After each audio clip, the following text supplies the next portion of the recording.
யாக்கோபு 1:17 சொல்கிறது, நன்மையான எந்த ஈவும் பூரணமான எந்த வரமும் ஜோதியின் பிதாவாகிய தேவனிடத்திலிருந்து இறங்கி வருகிறது.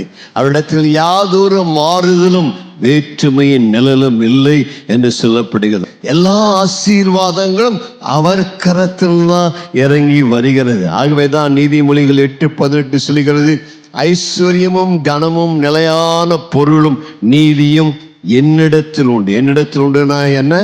ஆண்டவராய் இயேசுவிடத்தில் உண்டு. அவரே ஐஸ்வர்ய சம்பன்னர். அவனுடைய விருப்பம் நீங்கள் ஆசீர்வதிக்கப்பட வேண்டும் என்பதாகவே இருக்கிறது.